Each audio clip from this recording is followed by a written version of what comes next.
함께 하실 하나님 말씀은 요한복음 8장 45절 46절 말씀입니다. 요한복음 8장 45절 46절 말씀. 찾으셨으면 제가 받들어 읽겠습니다. 요한복음 8장 45절 46절. 그런즉 내가 너희에게 진리를 말하므로 너희가 나를 믿지 아니하는도다. 너희 중에 누가 내게 죄를 깨닫게 하겠느냐? 또한 내가 진리를 말할진대 너희가 어찌하여 나를 믿지 아니하느냐. 세상 사람들은 학문을 논할 때 진리를 알게 되리니 그 진리가 너희를 자유롭게 하리라는 요한복음 8장 32절을 아주 자연스럽게 자주 인용합니다. 그들은 하나님을 믿지 않지만 성경을 인용할 줄 아는 것이죠. 그러나 그들이 말하는 진리는 상대적 진리입니다. A의 말도 옳고 B의 주장도 옳으며 C의 주장도 일리가 있다는 것입니다. 그들은 자신들이 책에서 보고 읽고 공부하며 연구한 세상 학문이 진리라고 생각하고 또 그렇게 믿고 있기 때문입니다. 자, 진리가 무엇입니까? 진리는 어느 지성의 전당에서 연구하고 공부하고 실험하는 학문이 아닙니다. 진리는 예수 그리스도이십니다. 요한복음 14장 6절 말씀인데요. 예수님께서 그에게 이르시되 내가 곧 길이요 진리요 생명이니 나를 통하지 않고는 아무도 아버지께 오지 못하느니라. 내가 곧 길이요 진리요 생명이니. 주님이 진리시죠. 그러니까 진리가 너희를 자유롭게 하리라는 말씀은 곧 하나님의 아들인 예수 그리스도께서 그분이 너희를 자유롭게 하리라는 말씀인 것입니다. 요한복음 8장 36절 말씀인데요. 그러므로 아들이 너희를 자유롭게 하면 너희가 참으로 자유롭게 되리라. 자유롭게 하시는 분이 누구시라고요? 바로 하나님의 독생자 예수 그리스도신 것입니다. 구원받은 그리스도인들은 바로 주 예수 그리스도로부터 자유함을 얻은 것입니다. 주 예수 그리스도를 통해서 자유함을 얻은 것입니다. 말을 잘해야죠. 여러분은 살아가면서 자신의 미래 혹은 사후의 생에 대해 전혀 알지 못했기 때문에 끊임없이 불안하고 초조했을 수도 있습니다. 또 많은 인생의 의문 가운데 살았을 것입니다. 불확실한 미래와 사후의 생에 대한 확신이 서지 않는 한 삶의 목적도 방향도 잡아나기가 힘든 것입니다. 여러분 죽은 다음에 자신이 어디로 가게 될는지 알 수 없었고 하늘나라에 간다는 확신은 더더욱 없었을 것입니다. 그렇게 죄에 대한 양심의 갈등 가운데 있던 어느 날 여러분은 그 모든 불안과 무의미한 삶과 인생의 덧없음과 불확실함과 공포로부터 해방되었습니다. 어떻게 해방되었습니까? 예수 그리스도께서 흘리신 보혈로 자신의 죄값이 치러졌다는 사실을 깨달았고 그분을 구주로 믿게 된 것입니다. 죽은 후에 절대로 지옥에 가지 않는다는 것과 하늘나라에서 영원한 생명을 누리게 되리라는 확신을 갖게 된 것입니다. 예수 그리스도께서 자신을 믿는 여러분에게 바로 이러한 자유를 가져다 주신 것이죠. 그리스도인은 죽음으로부터 해방되었고 사탄의 권세에서 해방된 사람입니다. 그리고 무엇보다도 그리스도인이 된 여러분은 인생의 목적을 갖게 되었고 삶의 방향이 결정되었으며 주님의 다시 오심에 대한 확실한 소망을 갖게 되었습니다. 이것이 진리가 너희를 자유롭게 하리라는 말씀의 정확한 의미인 것입니다. 거짓말쟁이고 거짓의 아비인 마귀를 아비로 두고 있는 세상 사람들은 진리를 말씀하시는 예수 그리스도를 믿지 않습니다. 그들은 자신들이 마귀에게 속아 타락하였고 에덴에서 쫓겨난 아담의 후손이라는 사실을 받아들이지 않습니다. 그들은 다는 아니지만 대체적으로 자신들의 조상이 원숭이라고 믿습니다. 그들은 죽으면 모든 것이 끝나서 무로 돌아간다든가 또 뭐 일부 세상 종교를 믿는 사람들은 자신들의 종교의 그 거짓 교리에 속아서 윤회를 거쳐 사람으로 환생하거나 기타 다른 동물로 태어날 것으로 믿는 사람도 있습니다. 그들은 자신의 의로운 행위, 즉 살아생전에 자신 자선을 베풀고 선을 행한 것으로 인해서 죽은 후에 좋은 곳으로 가겠거니라고 막연하게 생각하고 있는 것입니다. 그들은 하나님의 진리를 믿지 않습니다. 그들의 생각은 마귀의 영에 사로잡혀 있고 또 거짓의 자녀들이기 때문에 진리를 믿지 못하는 것입니다. 시편 58편 1절에서 3절 말씀인데요. 오 회중들아 너희가 참으로 의를 말하느냐? 너희 사람의 아들들아 너희가 올바르게 판단하느냐? 참으로 너희가 마음속에서 악을 꾸미고 땅에서 너희 손으로 폭력을 저울에 다는도다. 사악한 자들은 태에서부터 떨어져 나갔으니 그들은 태어나자마자 길을 잃고 거짓을 말하는도다. 에베소서 2장 2절 말씀인데요. 지나간 때에는 너희가 그것들 가운데서 이 세상의 행로를 따라 걸으며 공중의 권세 잡은 통치자 곧 지금 불순종의 자녀들 가운데서 활동하는 영을 따라 걸었느니라. 인간은 날 때부터 악한 존재였고 죄를 지며 살고 있고 사탄이 지배하는 죄악 세상에 살고 있는 것입니다. 과연 이런 사실을 깨닫고 있는 사람이 몇 명이나 되느냐 하는 것이죠. 진정으로 거듭난 그리스도인 또 바른 성경을 가지고 그것으로 공부한 사람들만이 알 수 있는 것입니다. 거기 46절 보십시오. 요한복음 8장 46절. 너희 중에 누가 내게 죄를 깨닫게 하겠느냐? 너희 중에 누가 내게 죄를 깨닫게 하겠느냐?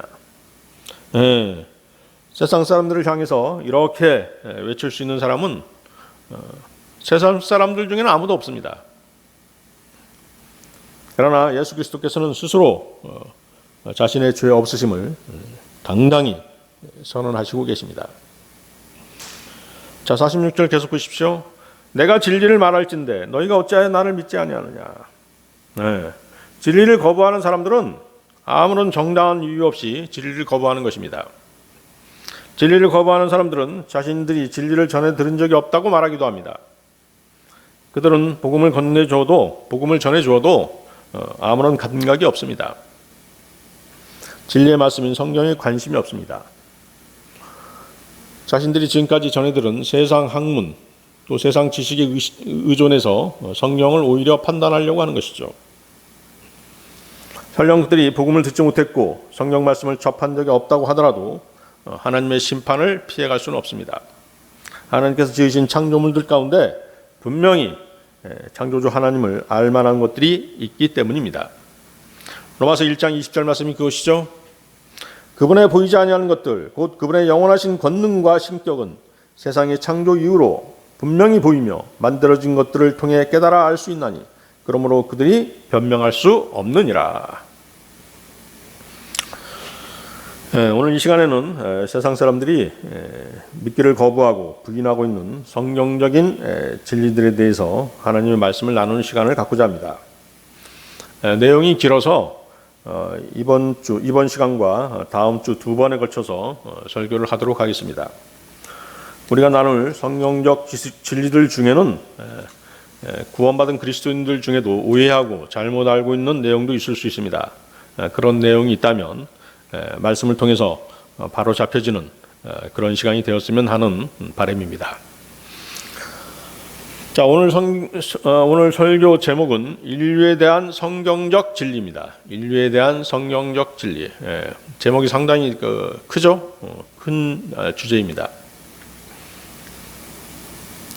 그러나 하나님 말씀, 온 우주를 창조하시고 만물을 창조하신 하나님의 말씀은 주제가 클 수밖에 없는 것이죠. 자, 인류에 대한 성경적 진리 첫 번째, 인간은 흙에서 취해져서 흙으로 돌아간다. 창세기 3장 19절입니다. 창세기 3장 19절 보십시오.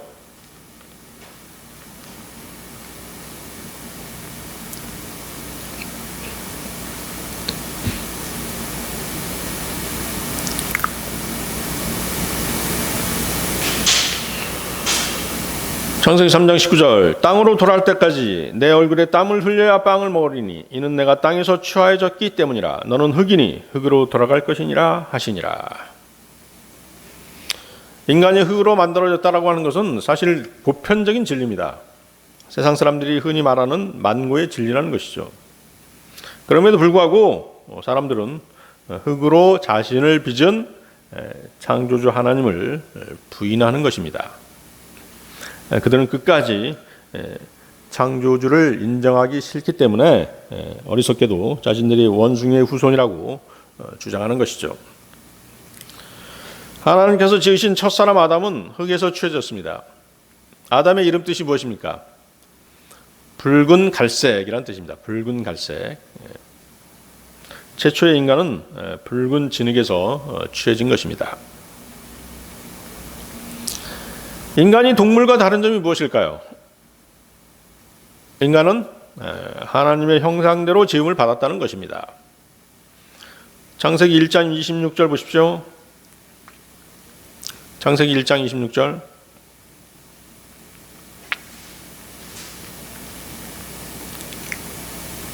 하나님께서 이르시되 우리가 우리의 형상으로 우리의 모양에 따라 사람을 만들고 그들이 바다의 물고기와 공중의 날짐승과 가축과 온 땅과 땅에서 기는 모든 기는 것을 지배하게 하자 하시고. 하나님께서 이르시되 우리가 우리의 형상으로 우리의 모양에 따라, 여기 우리라고 하는 우리라는 표현이 나오죠. 하나님이 한 분이 아니라 삼위일체 하나님이심을 우리로 알 수 있게 합니다. 그래서 우리의 형상이라고 하면 인간은 영, 혼, 육, 영, 스피리트, 혼, 소울, 몸, 바디, 그죠? 영혼 몸을 가진 존재라는 것입니다. 영은 성령 하나님을 말씀하시죠. 혼은 성부 하나님이십니다. 몸은 육신을 입고 오신 예수 그리스도를 뜻합니다. 인간이 죽게 되면 육신은 땅에 묻혀 썩게 되고 영은 그 주신 하나님께로 돌아갑니다. 그러나 혼은 불멸의 몸의 형태, 바디 쉐이프이기 때문에 자신이 지은 죄에 대해서 하나님의 엄중한 심판을 받아야만 하는 것입니다. 어제 풍남문 광장으로 이제 복음을 전하러 갔잖아요. 근데 이제 어떤 나이 지긋하신 분이시더라고. 그래서 이제 그 선생님이 자신의 죄 문제를 해결하지 못하면 심판을 받고 하나님의 심판을 받고 지옥불에 떨어져서 영원히 불탄다. 그랬더니 이 양반이 이제 바로 이제 아니 육신이 불 속에 들어가면 타버리지 뭐가 남느냐 라면서 이제 바로 대꾸하시더라고. 그래서 영혼 몸에 대해서 얘기를 해줬어요. 사람이 몸만 있는 건 아니다. 당연히 육신은 땅에 묻혀 썩는다. 혼이 있고 영이 있다. 혼은 몸과 똑같이 생겼는데 영혼이 그 구데기처럼 변해서 벌레처럼 변해서 영혼이 불 속에서 탄다. 고통 가운데 불태워진다. 근데 이 양반이 딱 그걸 이해하더라고.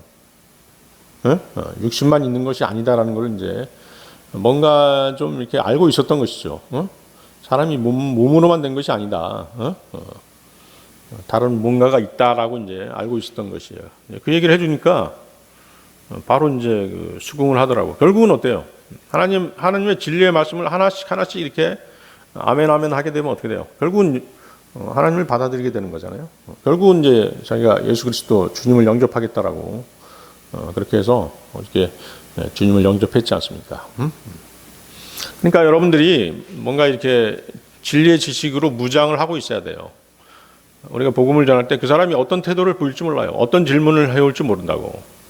그 답변을 해줘야 되잖아요. 최소한도 자기가 알고 있는 한에서 거짓말을 할 수는 없잖아요.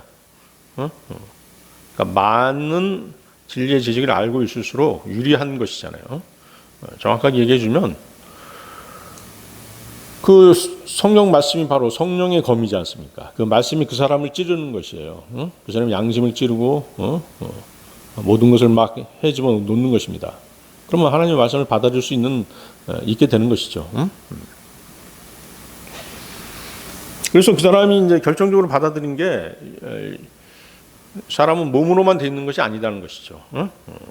영도 있고 혼도 있다라고 하니까 그 말에 수긍을 한 것이에요. 그러자 이제 예수 그리스도도 받아들일 믿음이 생긴 것이죠. 전도서 3장 20절에서 21절 말씀입니다.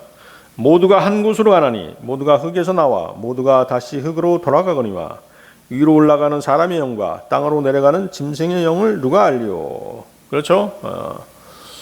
자, 이것도 이제 개역 성경은 또 잘못되어 있잖아요. 잘못되어 있는데 이제 우리 킹제임 성경은 정확하게 되어 있죠. 위로 올라가는 사람의 영, 땅으로 내려가는 짐승의 영. 그래서 육신은 땅에 묻혀 썩게 되죠. 영은 그 주신 하나님께로 돌아가는 것입니다. 혼은 자신이 지은 죄에 대해서 하나님의 심판을 받게 되는 것이죠.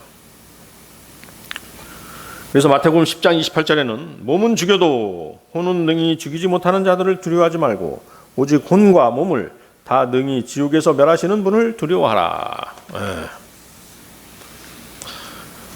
자, 여러분은 부자와 거지 나사로의 얘기를 들어보셨죠? 거지 나사로와 부자가 죽었는데 부자는 지옥에 갔습니다. 지옥에 간 것은 부자의 몸이었죠? 몸이었습니다. 누가복음 16장 보십시오. 누가복음 16장 19절에서 31절 좀 길지만 읽어보도록 하겠습니다. 누가복음 16장 19절에서 31절.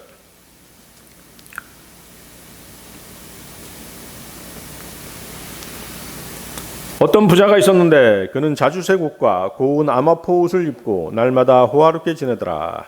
또 나사로라 하는 어떤 거지가 있었는데 그는 헌데투성이로 부자의 대문에 누워 부자의 상에서 떨어지는 부스러기로 배를 채우려 하더라. 또한 개들이 와서 그의 헌대를 핥더라. 죽어 천사들에 의해 아브라함의 품으로 옮겨주고 그 부자도 죽어 묻히게 되었더라.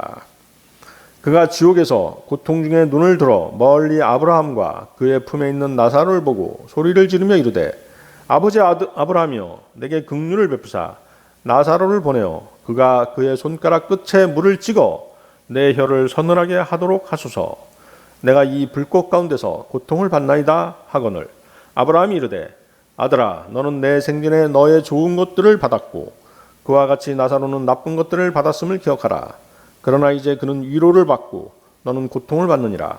이 모든 것 외에도 우리와 너희 사이에는 큰 구렁텅이가 놓여 있어 여기서 너희에게 건너가려 하는 자들이 갈 수 없고 거기서 오려 하는 자들도 우리에게 건너올 수 없느니라 하니 이에 그가 이르되 그러므로 아버지여 간구하건대 아버지께서 그를 내 아버지 집으로 보내소서.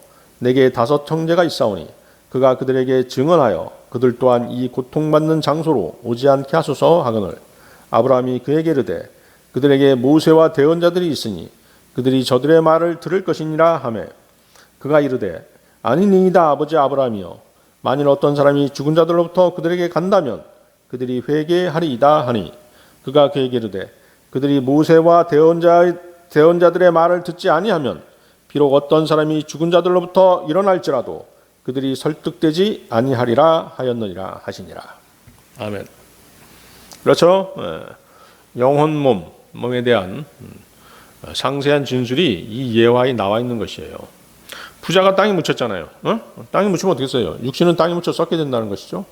그런데 지금 부자가 지옥에 가 있어요. 부자의 혼이 지옥에 간 것이죠. 근데 그 혼이 어때요? 고통 가운데 있잖아요. 그렇다고 한다면 혼은 고통을 느끼는 존재라는 것이죠. 그렇죠? 24절 보십시오. 거기 내가 이 불꽃 가운데서 고통을 받나이다. 부자는 지옥 불꽃 가운데 고통을 받습니다.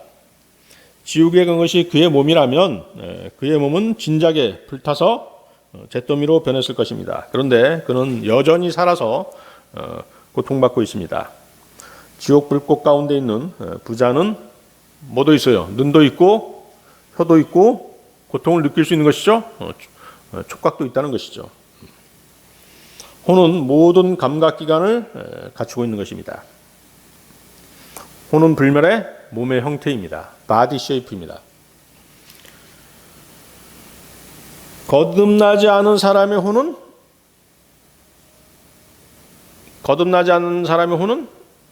자신의 몸에 착 달라붙어 있는 것이죠. 착 달라붙어 있죠. 사람이 거듭나게 되면 어떻게 돼요? 그 혼이 어떻게 돼요? 몸에서 떨어져 나가는 것이죠. 하나님께서 영적 수술을 시키시는 것이에요. 죄된 몸에서 분리시키는 것입니다. 네. 킹제임스 성경에만 있는 놀라운 성경적 사실이죠. 네. 근데 이런 혼의 존재에 대해서 어렴풋이 아는 사람들이 있어요. 어렴풋이 아는 사람입니다. 특히 그 한의사들하고 이야기를 하다 보면 뭔가 있다는 거야. 그 사람들도 그게 느껴져요. 침 놓고 막 이런 침 잘 놓고 이런 사람도 있지 않습니까? 침에 대해서 막 이렇게 오랫동안 연구하고 이런 사람들을 보면 기라든가 뭐 혈자리 이런 거 연구한 사람들, 그런 한의사들은 뭔가 있는데 그 실체를 모르겠다라고 얘기하는 것이죠. 혼이죠. 혼의 존재가 있는 것입니다. 자, 부자는 그런데 어떻습니까? 부자는 지옥의 불빛 속에서 아직 땅에서 살고 있는 자신의 형제들에게 지옥의 실상에 대해서 알려주고 싶어 하는 것입니다. 왜 알려주고 싶어 하는 것이에요? 자기처럼 지옥에 오면 안 되기 때문에 알려주고 싶어 하는 것이죠. 자, 그러나 믿음의 조상 아브라함의 대답인즉슨 그들이 모세와 대언자들의 말을 듣지 아니하면 비록 어떤 사람이 죽은 자들로부터 일어날지라도 그들이 설득되지 아니하리라 라는 대답이었습니다. 살아있을 때 복음을 거부하는 사람은 지옥에서 누가 살아서 돌아가서 지옥의 실상을 얘기해 준다고 하더라도 듣지 않는다는 것입니다. 구원을 받으려면 바로 지금 이때 받아야 된다는 것이죠. 고린도후서 6장 2절 말씀입니다. 그분께서 이르시되 받아주는 때에 내가 내 말을 들었고 구원의 날에 내가 너를 구조하였노라 하시나니 보라 지금이 받아주시는 때요 보라 지금이 구원의 날이로다. 지금 받아야 되는 것입니다. 지금 구원을 받아야 되는 것이지 죽은 후에는 아무런 의미가 없는 것이에요. 자, 이런 비밀을 누가 알 수 있겠어요? 연과 혼과 몸에 대한 이런 비밀을 누가 알 수 있겠냐고요? 우리 킹제임스 성경을, 바른 성경을 사용하는 그리스도인들만 알 수 있는 것이죠? 그렇습니다. 따라서 아담이 만들어졌던 땅, 그 흙이 인간 삶의 근원입니다. 인간은 땀을 흘려서 경작한 땅에서 나는 소산을 먹고 살게 되어 있습니다. 땅으로 돌아갈 때까지 내 얼굴에 땀을 흘려야 빵을 먹으리니. 하나님의 명령이시죠. 작금의 땅은 무언가 잘못되었으며 아무리 비료를 써도 그 문제는 해결되지 않습니다. 인간이 먹는 모든 것은 땅으로부터 나옵니다. 모든 가축들도 땅에서 나는 것을 먹습니다. 그런데 저주받은 땅은 먹기에 적합하지 않는 것들이 자라나고 있습니다. 그것들을 제거하기 위해서, 그 잡초들을 제거하기 위해서 사람들은 많은 화학약품을 사용하는 것입니다. 그 해로운 약품들은 돌고 돌아서 결국은 인간의 몸에 축적되는 것이죠. 인간은 살기 위해 땀을 흘려야 합니다. 땀을 흘리지 못하면 몸에 독소가 쌓여 죽게 될 것입니다. 인간은 땅에 묻히게 될 것입니다. 땅에 묻히지 않고 화장을 할지라도 분해되고 타버린 물질들은 모두 땅에서 만들어진 물질들인 것입니다. 주님이 다스리는 천년왕국이 돌아와야지만 인간의 죄로 인한 저주받은 땅에 저주가 풀리게 되는 것입니다. 아모스 9장 13절이죠. 주가 말하노라 보라 날들이 이르니 쟁기질하는 자가 곡식 거두는 자를 따라잡고 포도를 밟는 자는 씨 뿌리는 자를 따라잡으며 산들은 단 포도즙을 흘리고 모든 작은 산들은 녹으리라. 자, 천년왕국 때는 어떻게 된다는 것이에요? 씨 뿌리자마자 바로 거둘 수 있다는 것이에요. 아시겠습니까?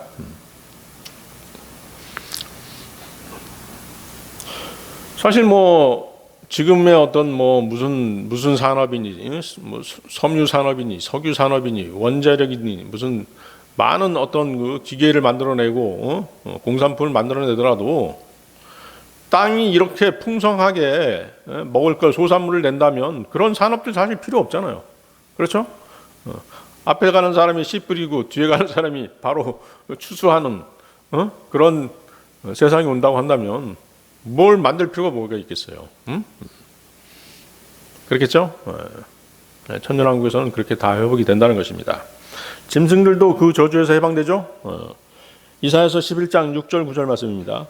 이리도 어린 양과 함께 거하며 표범이 염소 새끼와 함께 누우며 송아지와 젊은 사자와 살찐 짐승이 함께 있어 어린아이가 그것들을 인도하며 암소와 곰이 함께 먹으며 그것들의 새끼들이 함께 누우며 사자가 소처럼 풀을 먹으며 젖 먹는 아이가 독사의 구멍에서 놀며 젖된 아이가 독사의 굴에 손을 넣을 것이로되 그것들이 내 거룩한 산 모든 곳에서 상하게 하거나 멸하지 아니하리니 이는 물들이 바다를 덮은 것 같이 주를 아는 지식이 땅에 충만할 것이기 때문이니라. 저주가 완전히 풀리게 되죠. 그렇습니다. 주님이 다시 오셔야 이 세상과 만물, 땅 모든 것이 정상적으로 작동되는 것입니다. 인류에 대한 성경적 진리 두 번째, 인간의 죄는 하나님의 말씀을 의심하고 불순종한 데서 온 것이다. 인간의 죄는 하나님의 말씀을 의심하고 불순종한 데서 온 것이다. 창세기 3장 1절에서 6절 보십시오. 창세기 3장 1절에서 6절 말씀.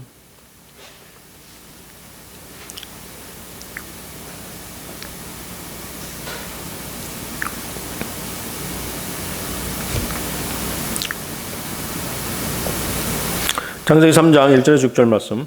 이제 뱀은 주 하나님께서 만드신 들의 어떤 짐승보다 더 간교하더라.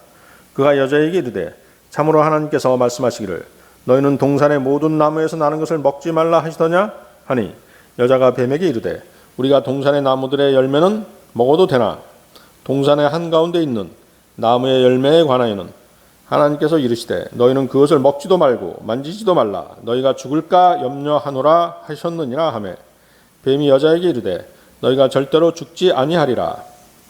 너희가 그것을 먹는 날에 너희 눈이 열리고 너희가 신들과 같이 되어 선악을 알 줄을 하나님이 아시느니라 하니라.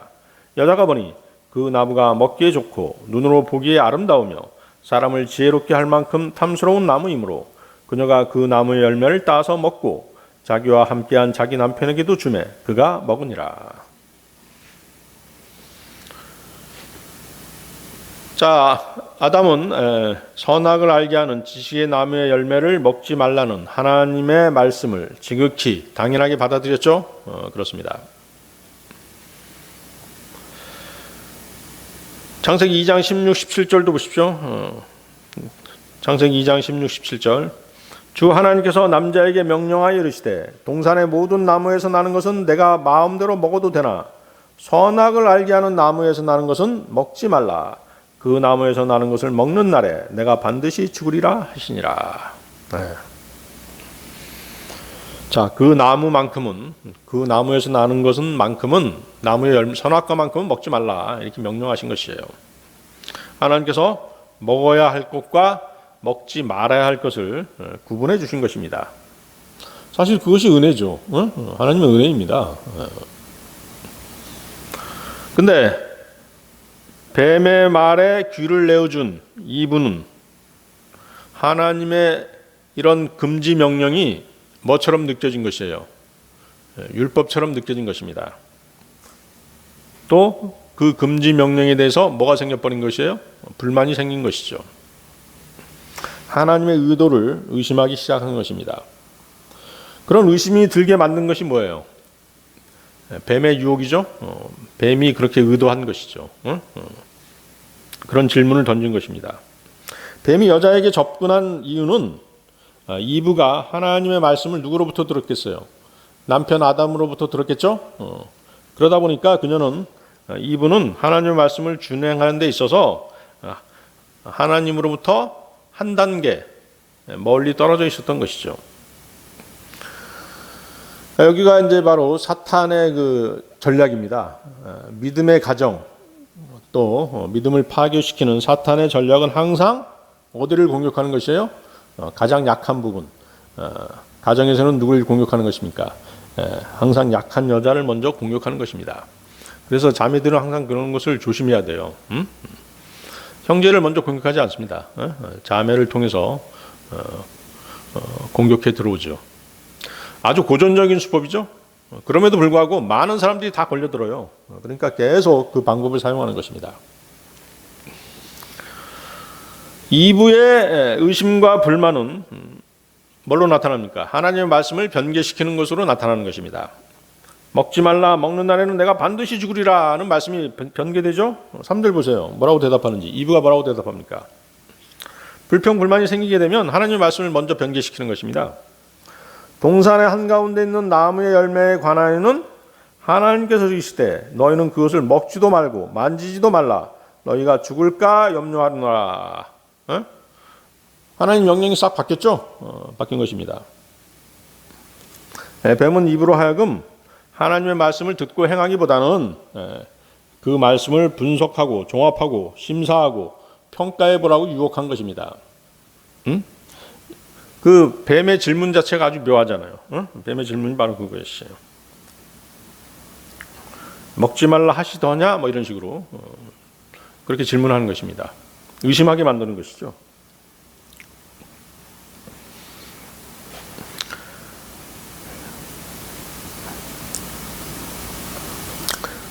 자, 그런데 인간이 절대 진리인 하나님의 말씀에 맞서 싸우게 되면 그 결과가 무엇이겠습니까?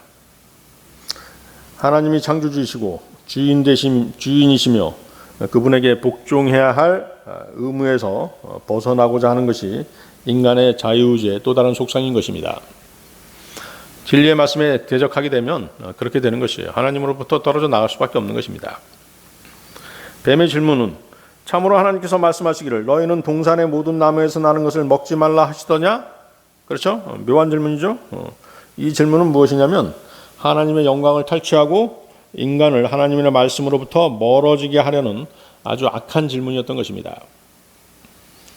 인간을 타락시키는 사탄의 전략은 항상 무엇을 배경으로 하는 것이에요? 하나님의 말씀을 배경으로 하는 것입니다. 하나님의 말씀을 백그라운드로 해가지고 그것을 이용해서 역으로 공격하는 것입니다. 그리고 하나님을 평가하도록, 즉 하나님의 말씀을 의심하도록 유도하는 것이죠. 그리스도인이 육신적이고 세상과 연합하게 되면 당연하게도 하나님의 말씀으로부터 멀어지는 것과 같은 것입니다. 그런데 이분은 하나님의 말씀을 평가해보라는 뱀의 유혹을 받자 그 전까지는 뭐예요? 굉장히 순수했죠. 악을 인식하지도 알지도 못하는 그런 상태였던 그녀가 뱀의 유혹을 받자 어떻게 됐어요? 갑자기 기분이 업돼버린 것입니다. 갑자기 흥분 상태가 돼버린 것이죠. 이브가 하나님의 말씀을 의심하고 불만을 품자 뱀은 그녀가 결단을 내릴 수 있는 결정적인 한마디를 하는 것입니다. 거기 뭐라고 얘기합니까? 너희가 그것을 먹는 날에 너희 눈이 열리고 너희가 신들과 같이 되어 선악을 알 줄을 하나님이 아시느니라. 신처럼 된다는 뱀의 유혹을 이브가 어떻게 이해할 수 있겠습니까? 뱀의 의도는 하나님의 말씀을 평가하고 의심하도록 해서 인간 자신이 자기 자신이 대단한 존재라는 자존감을 갖게 하는 것입니다. 악의 존재를 전혀 알지 못하는 상태에서 이분은 지금 피조물의 상태에서 신의 위치로 올라설 수 있는데 하나님께서 일부러 막고 계셨다는 거짓말을 듣게 된 것입니다. 그리고 좀 더 고귀한 피조물이 되기 위해서는 하나님의 말씀을 거역해야 된다는 그런 유혹을 받은 것입니다. 이브가 뱀의 말에 계속 귀를 기울이자 그녀는 하나님의 말씀에 무엇을 첨가하게 되는 것입니까? 만지지도 말라는 말을 첨가하게 되는 것입니다. 만지지도 말라. 이거 하나님께서 말씀하신 말이 아니잖아요. 그렇죠? 하나님의 말에, 하나님의 말씀에 이렇게 첨가하는 이유가 무엇일까요? 그녀의 속내는 하나님에 대한 불만이 내재되어 있었고 그 꿈틀거리던 불만이 있었기 때문에 하나님의 말을 변개시키는 것입니다. 그리고 그녀를 결단의 순간으로 몰아가는 것이죠. 그래서 온 인류를 구렁텅이에 몰아넣는 일이 바로 창세기 3장 6절에서 벌어진 것입니다. 자, 이브를 타락시킨 마귀 유혹에는 첫 번째 뭐가 있었어요? 육신의 정욕이 있었죠. 거기 뱀의 말을 듣고 그 선악과를 쳐다보니까 그 선악과가 첫 번째 먹기에 좋고라고 되어 있죠. 육신의 정욕이죠. 두 번째 보기에 아름다웠죠. 안목의 정욕입니다. 또 세 번째 지혜롭게 할 만큼 탐스러웠죠. 인생의 자랑인 것이죠. 이 세 가지가 바로 인간의 모든 욕망인 것입니다. 그리고 이 세 가지 욕망이 하나님을 나쁜 분으로 만들면서 불만을 가지도록 그럴싸하게 포장되어 있었던 것입니다. 그것이 사탄의 유혹이었던 것이죠.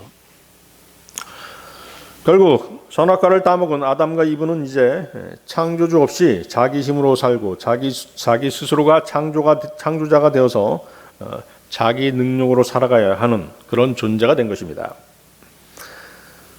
그들은 피조물이었는데 선악과를 선택한 것은 그 피조물의 위치를 벗어나고자 한 것이었던 것이죠.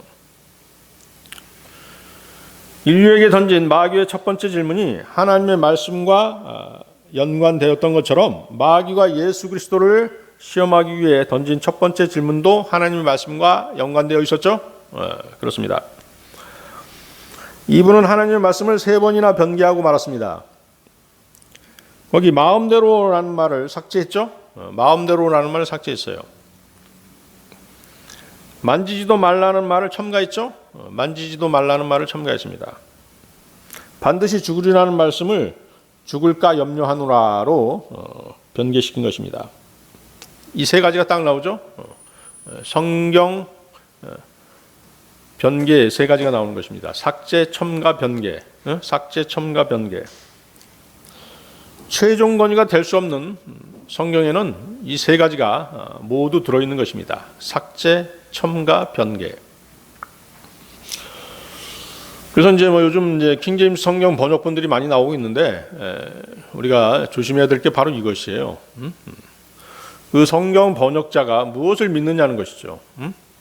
잘못된 교리를 믿으면 잘못 번역할 수밖에 없는 것이에요.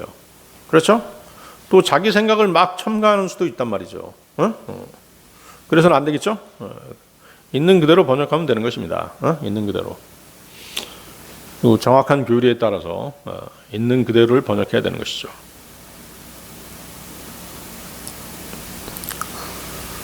자, 하지만 예수 그리스도께서는 어떻습니까? 사탄의 3번의 시험에 대해서 성경 말씀을 인용하셨죠? 3번 다 기록되었으되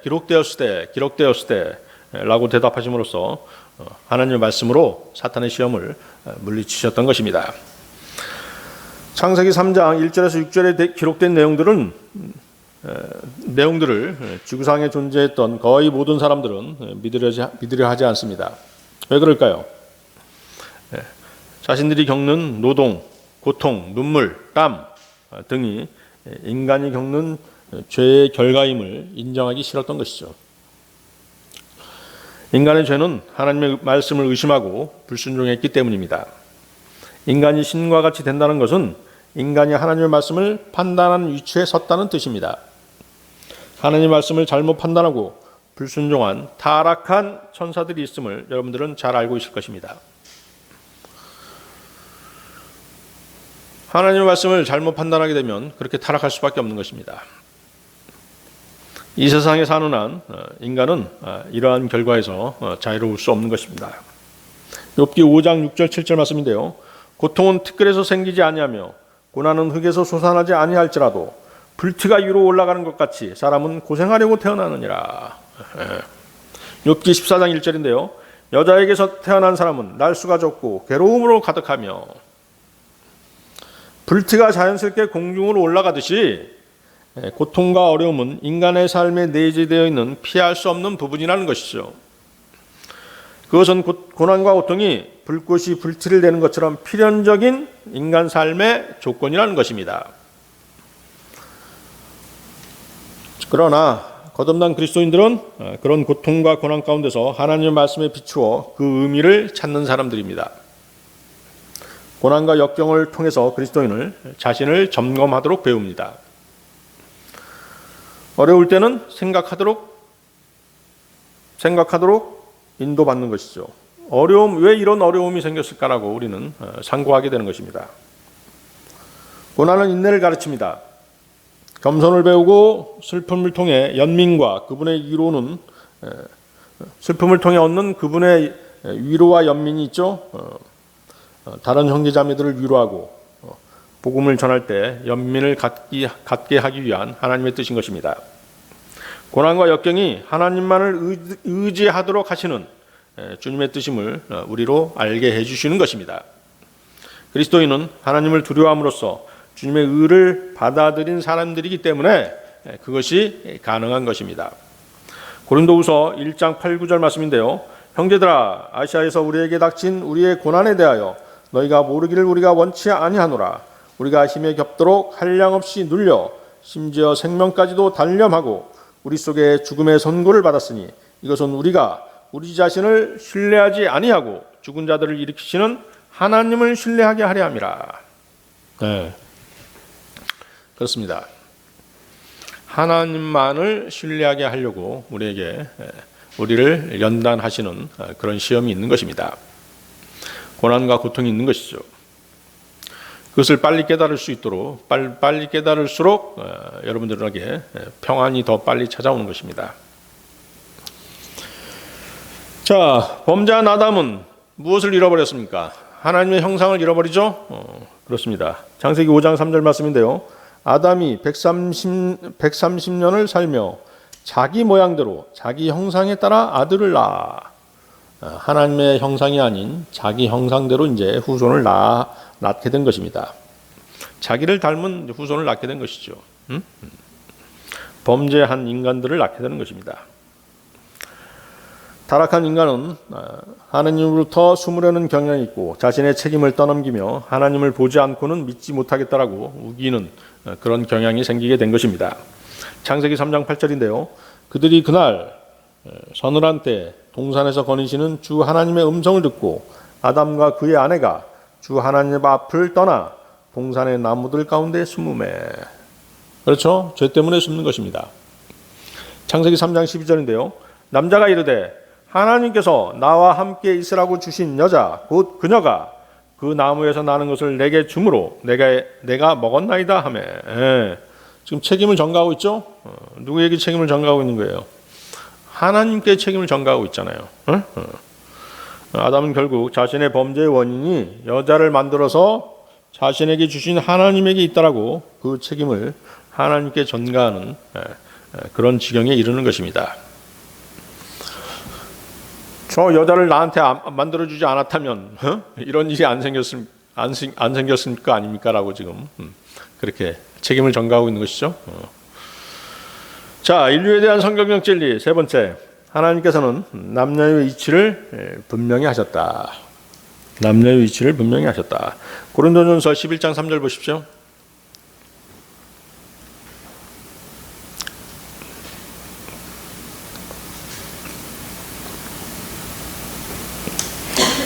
고린도전서 11장 3절.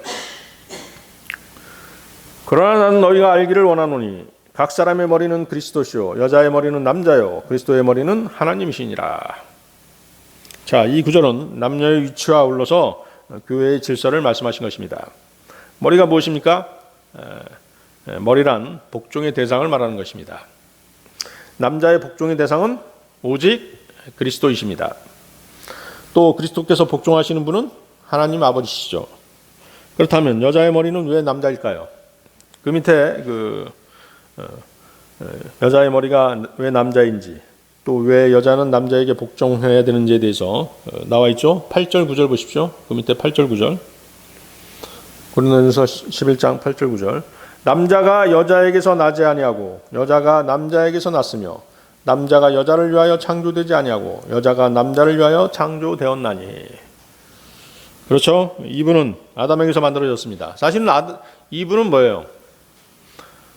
재가공품이죠. 어떤 의미에서? 아담은 흙에서 만들어졌죠? 그 다음에 아담의 갈비뼈로 이브가 탄생했기 때문에 여자는 아주 특이한 존재입니다. 사실은. 재가공된 그런 이제 존재죠. 아담이 이브를 위해서 만들어졌던 것이 아니라 즉 남자가 여자를 위하여 창조된 것이 아니라 여자가 남자를 위해서 창조된 것입니다. 창세기 2장 20절에서 22절 말씀인데요. 아담이 모든 가축과 공중의 날짐승과 들의 모든 짐승에게 이름을 주니라. 그러나 아담을 위해서는 그를 위한 합당한 조력자를 찾지 못하였더라. 주 하나님께서 아담을 깊은 잠에 빠지게 하시니 그가 잠들매 그분께서 그의 갈비뼈 중에 하나를 취하시고 그것 대신 살로 채우시며 주 하나님께서 남자에게서 취한 그 갈비뼈로 여자를 만드시고 그녀를 남자에게로 데려오시니. 아담과 이브의 창조 과정을 보면 여자가 남자에게 복종해야 하는 이유가 분명히 나와 있는 것입니다. 남자는 여자의 머리입니다. 여자가 남자에게 복종해야 되는 것은 남자보다 모든 점에서 열등하거나 신체적으로 힘이 약하기 때문만은 아닙니다. 여자도 남자보다 더 똑똑하고 학벌도 좋고 남자보다 더 능력이 있고 생활력이 훨씬 강하고 현명한 여자들이 얼마나 많습니까? 그럼에도 불구하고 여자가 남자에게 복종해야 되는 것은 그것이 하나님께서 정해놓으신 질서이기 때문이라는 것이죠. 복종해야 된다는 말을 여러분들은 특히 자매들은 오해하시면 안 됩니다. 복종해야 된다는 표현은 의지해야 된다라는 뜻입니다. 남자는 여자에게 의지하지 않습니다. 그렇죠? 의지하지도 말아야 되죠. 이 세상에서 가장 못난 남자가 여자에게 의지하는 남자죠. 응? 여자가 벌어온 돈으로 생활하고 또 여자를 이용해서 여자의 돈을 갈취하고 그렇게 사는 남자가 세상에서 가장 찌질한 남자인 것이죠. 그러나 여자는 어때요? 여자는 남자에게 의지해야 합니다. 이 세상에서 가장 불행한 여자는 남자에게 의지할 처지가 못 되는 여자입니다. 이것이 하나님께서 설정해 놓으신 인간사회의 보편적인 질서인 것입니다. 고린도전서 11장 10절 한번 보십시오. 그 밑에 고린도전서 11장 10절. 이런 까닭에 여자는 천사들로 인하여 마땅히 자기 머리 위에 권능을 두어야 하느니라. 네. 자, 이걸 이제 외식적으로 하는 데도 있죠. 로마 카톨릭 같은 경우는 어때요? 미사 드릴 때 여자가 머리에 뭘 쓰죠? 자, 이 말씀에 근거해서 그렇게 하고 있는 것인데, 그것은 이제 그 말뜻이 무엇인지도 모르고 그렇게 하고 있는 것이에요. 그 사람들은. 성도들이 모여서 기도하고 하나님의 말씀이 선포되고 교제하는 자리에는 누구도 있다는 것이에요. 그렇죠. 하나님의 천사들도 함께 한다는 것입니다. 여자가 이러한 자리에 참석했을 때 베일을 머리에 쓰고 있거나 긴 머리카락으로 머리를 덮고 있음으로써 남자가 자신의 머리가 된다는 사실을 인정하는 뜻입니다. 아시겠어요? 여자가 머리를 빡빡 밀거나 그렇게 하지 않지 않습니까? 그러니까 덮는 것을 머리카락으로 하는 것이에요. 그 뜻이 무엇이다? 바로 남자가 자신의 머리가 된다. 그것을 인정한다는 뜻이라는 것이죠. 이해하시겠습니까? 이것은 자신이 남자를 권위자로 떠받들고 있다는 것과 자신이 하나님의 질서에 순종하고 있다는 사실을 그 모임에 참석하고 있는 천사들에게 분명하게 보여준다는 것입니다. 그리스도인들이 모여서 기도하는 자리에 천사들이 함께 한다는 것은 성경이 증명하고 있는 사실입니다. 천사들은 회중이 모인 자리에서 죄인 하나가 회개하고 마음을 돌이켜 그리스도를 구주로 영접하는 광경을 매우 보고 싶어합니다. 누가복음 15장 10절이죠. 내가 너희에게 이르노니 이와 같이 회개하는 한 죄인으로 인하여 하나님의 천사들 앞에서 기쁨이 있느니라. 그렇죠? 회개하는 한 죄인으로 인하여 하나님의 천사들 앞에서 기쁨이 있느니라. 하나님의 천사들은 성도들의 모든 모습을 보고 있는 것입니다. 물론 천사들뿐만 아니라 주님께서도 영으로, 즉 성령님으로 회중들과 함께 하시는 것입니다. 마태복음 18장 20절 말씀인데요. 두세 사람이 내 이름으로 함께 모인 곳에 나도 거기에 그들의 한가운데 있느니라. 자, 이렇게 남자와 여자의 질서를 이제 바울 사도가 고린도전서 11장에 기술한 이유가 무엇이었냐면, 고린도 교회는 어때요? 상당히 타락한 육신적인 교회이지 않습니까? 그러다 보니까 질서가 없었던 것이죠. 자매들이 막 나서가지고 어떤 특권 의식을 가지고 남자들보다도 형제들 위에 서서 이렇게 무언가 주도적인 역할을 했기 때문에 바울 사도가 성경적으로 그것을 바로 잡아주려는 의도로 이 말씀을 정확하게 제시를 한 것입니다. 디모데전서 3장 2절 말씀인데요. 여러분들 디모데전서 3장 2절 한번 보십시오.